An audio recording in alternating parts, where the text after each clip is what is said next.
sommes dans le cabinet de Julien Montenero, concepteur de prothèses.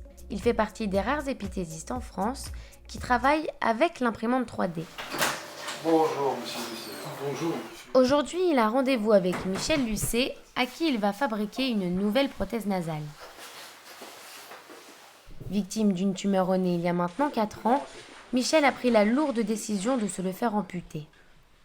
Ce patient possède déjà une prothèse créée par le docteur Montenero il y a maintenant 2 ans. On voit que le nez il est moins adapté du fait de la colle qui s'est accumulée sous la prothèse. Dégradé par le temps et le soleil, il vient donc pour la renouveler. Voilà, donc tous les 2 ans, on intervient pour justement réadapter et repositionner, on va dire, au mieux la prothèse. Donc là, on va la renouveler complètement. Donc on va vous reprendre une empreinte, on va réimprimer la partie du visage et la retransformer comme on a fait pour la dernière fois. D'accord. Ok. Tout commence avec ce scan précision sans micro qui prend les empreintes numériques du patient. Voilà, donc là je prends en mesure. Les images sont directement envoyées sur l'ordinateur et recréent le visage nu de Michel sur un logiciel de modélisme. Donc je regarde jamais le patient en fait, je regarde toujours mon ordinateur pour voir le faisceau, où est-ce qu'il se dirige. C'est ce qu'on appelle la conception assistée par ordinateur ou CAO.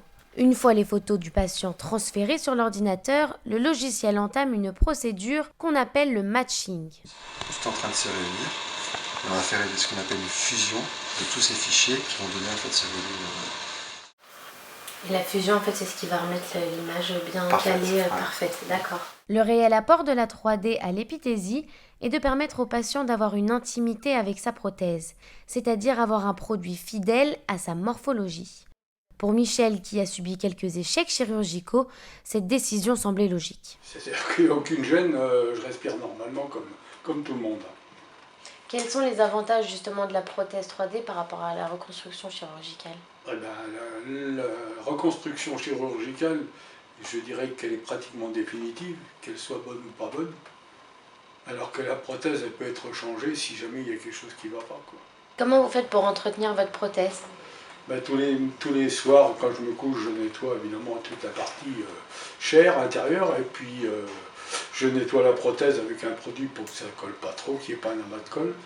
Je la mets dans un étui à exprès, et le lendemain matin, ben, je fais l'opération inverse, c'est-à-dire toujours nettoyage, parce que pendant la nuit, il y a des sécrétions, évidemment, et je recolle la prothèse, et c'est parti pour la journée. Après, on va faire la conception par ordinateur. Donc monsieur aussi n'a pas besoin d'être là. Bon bah on se voit la semaine prochaine alors, Michel ? Avec grand plaisir. Avec grand plaisir.